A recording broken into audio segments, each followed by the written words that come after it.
Vamos chegando, se acomode, esse é o Trocando Ideias, um espaço muito bacana oferecido pela Igreja Presbiteriana de Pinheiros, com a presença do pastor Hernandes para responder a sua pergunta aí de casa. Tá com dúvida em relação à Bíblia, sua vida, como é que anda a sua vida cristã? Aproveite esse espaço. Eu quero agradecer aqui ao pastor Arival pela direção da igreja, ao pastor Hernandes que está aqui com a gente. Como é que vai, pastor? Privilégio, meu querido. Uma honra para mim estar aqui com você mais uma vez e para responder as perguntas que nos são enviadas, né? Sim. E aí o pessoal podia aproveitar e mandar as suas, né? Aproveite. É isso aí. trocandoideias@lpc.org.br. Mande sua pergunta por e-mail para nós, tá bom? Antes da sua pergunta aí de casa, eu tenho uma pergunta para o pastor Hernandes. Pois não. Pastor, como é que vai a Igreja Presbiteriana de Pinheiros? Quais são as novidades por lá?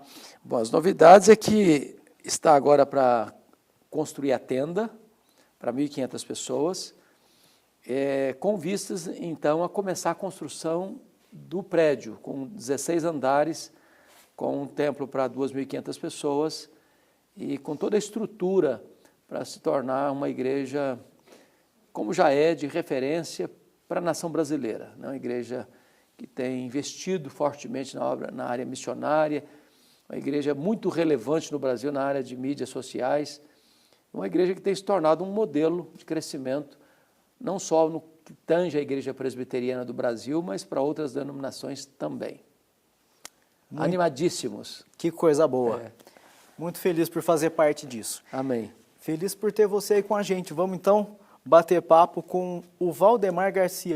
Ele nos mandou uma pergunta que é a seguinte: pastor, qual doutrina, pilar da fé cristã, os irmãos estão deixando muito a desejar na sua opinião? Ô, Tiago, essa pergunta é uma pergunta interessante, porque verdadeiramente a igreja evangélica, protestante, brasileira e mundo afora, tem em muitos lugares, não podemos generalizar com certeza não, mas eu acho que uma das doutrinas principais que tem sido deixada de lado é a centralidade da supremacia das Escrituras. E eu creio que quando a Bíblia deixa de ser o centro, o eixo da pregação, outras coisas vão entrando, outras novidades vão aparecendo. Entender que a Bíblia é inspirada, é infalível, é inerrante, é suficiente, e que o papel da igreja é proclamar a palavra de Deus com primazia. Isso corrige muitas coisas. Tem muita gente hoje buscando alguma coisa para atrair as pessoas, uma novidade, para ser um glamour, né? E de repente o culto tem que ser uma peça teatral, bonita, bem feita, bem ensaiada, porque senão não tem atrativo para as pessoas virem. Quando na verdade é a pregação fiel, zelosa, revestida com o poder do Espírito Santo, é que vai firmar as pessoas. Porque ela apresenta então Cristo, apresenta a salvação, apresenta uma nova vida, apresenta o papel da igreja na sociedade. Eu acho que se eu pudesse destacar uma, destacaria essa. É preciso a igreja voltar para a centralidade das Escrituras. O que aconteceu lá na reforma do século XVI, precisa estar acontecendo de novo hoje. Obrigado, Valdemar, pela sua pergunta. Eu vou agora para a participação do Renato Gouveia. Pastor, eu tenho uma pergunta. Se no céu nós só temos sentimentos bons, por que Lúcifer sentiu inveja de Deus? Essa é uma coisa interessante. Como Deus cria os homens e os anjos, né? Os anjos e os homens, e os cria como seres livres, não autômatos. E diz a Bíblia que esse ser, que não é chamado de Lúcifer na Bíblia, anjo de luz, quis ser igual a Deus e quis estar acima dos outros anjos, acima das estrelas. E então ele é precipitado para a terra, e como Satanás, como o diabo, como Apolion, Abaddon, e a Bíblia lhe dá tantos nomes. No que tange a nossa ida para o céu, veja bem, uma vez que houve a queda angelical, duas coisas acontecem.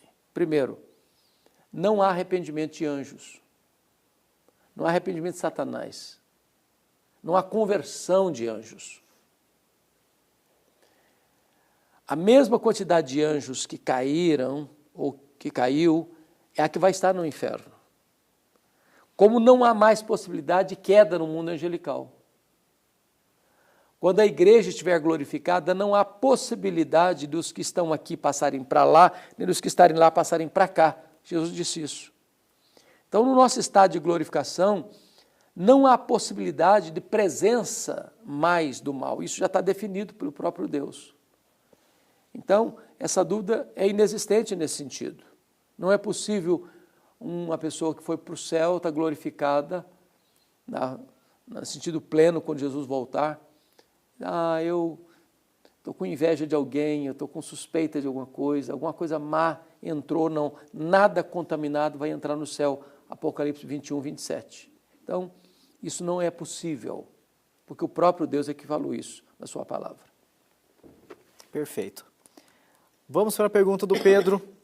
Pastor, eu escutei a seguinte frase, olha só. A igreja será mais fiel se for perseguida ou será mais perseguida se for mais fiel? Qual é mais próximo da verdade?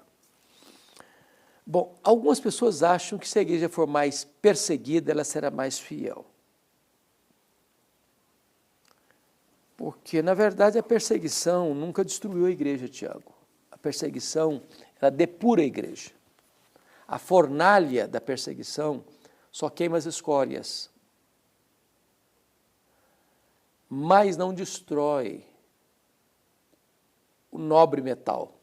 É assim na perseguição. Porém, a frase, para mim, mais próxima da verdade, é que se a igreja for mais fiel, ela será mais perseguida. E eu vou dar a base bíblica para isso.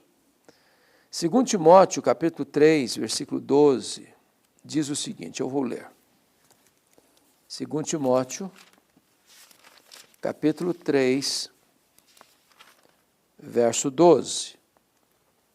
Paulo diz assim, ora, todos quantos querem viver piedosamente em Cristo serão perseguidos. Ele não diz alguns, ou a maioria, todos.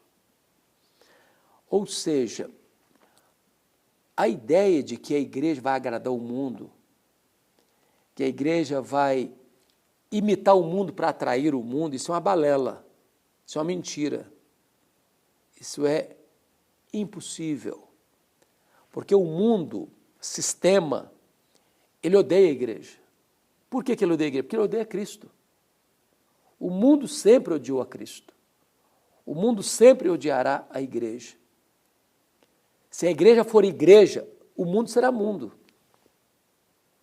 Porque esse flerte, esse namoro da igreja com o mundo, para agradar o mundo, para imitar o mundo, para ser interessante para o mundo, isso é estratégia do diabo. O mundo é hostil, é muito hostil. Quando estou falando mundo, não estou falando de pessoas, não, estou falando de sistema. Posso aproveitar? Pode. Essa perseguição é da parte de quem? Vamos entrar nessa... Vamos. Então, veja bem, Paulo trabalha isso lá em Efésios 2, dizendo o seguinte, e eu vou ler para você, para ficar claro, né? Efésios 2, Paulo fala de um tríplice inimigo que é contra a igreja, contra a nossa vida. Então, veja bem, versículo 2. Então, diz assim, versículo 1, ele vos deu vida, estando vós mortos nos vossos delitos e pecados, nos quais andastes outrora, segundo o curso deste mundo. Então, o mundo aqui é apresentado como o primeiro inimigo. O homem anda segundo o curso, segundo os valores, a cosmovisão, os preceitos. O mundo aqui é o sistema político, econômico, social, religioso. É a maneira como as pessoas veem a vida. Colocada aí pela imprensa, pela mídia, pelas redes sociais, pelo teatro, pelo cinema, pela televisão, pelos Netflix da vida, pelos filmes, etc, etc. É a maneira como se vê a vida. Então, o homem está andando segundo esse curso, segundo essa cartilha. Segundo o príncipe da potestade do ar, O diabo. Então o segundo inimigo é o diabo, que é um ser invisível, espiritual, que manipula, que tenta, que fabrica falsas doutrinas, que levanta falsos profetas, falsos mestres. É o príncipe da potestade do ar. Do espírito que agora atua nos filhos da desobediência. Então esses espíritos, eles agem, operam, enganam, tentam, distorcem. E ele vai além. Entre os quais também todos nós andamos outrora segundo as inclinações da nossa carne. Agora é o terceiro inimigo, a carne. A carne não é o nosso corpo. Não, a carne aqui traz a ideia de um problema moral, que é a nossa natureza pecaminosa. Então, Tiago, essa perseguição vem dessa fonte tríplice, do mundo, do diabo e da carne. Se eu for viver uma vida piedosa neste mundo, certamente eu serei perseguido. Então, se a igreja não está enfrentando perseguição, é porque ela está deixando de ser uma igreja fiel. Se ela for fiel, vai ser perseguida. É isso. Gostei demais do Trocando Ideias de hoje, viu? Coisa boa. Obrigado pela sua participação conosco. É um privilégio. Aqui. Vamos convidar nosso amigo de casa para participar da igreja também com a gente? Bora. Deixa eu só fazer um destaque então hoje. Porque são tantas coisas em Pinheiros maravilhosas que às vezes a gente deixa de dar destaque um por um. Então hoje eu quero destacar o Conexão com Deus. É um culto que a Igreja Presbiteriana de Pinheiros faz desde 2011, todas as segundas-feiras, às 20 horas. Deus tem me dado a benção de pregar na maioria dessas segundas-feiras. E é um culto aberto para a cidade. Não é propriamente da membresia da igreja, mas vem gente de todo lado, de todas as denominações. Se você mora em São Paulo, ou se você vai a São Paulo, não deixe passar por lá.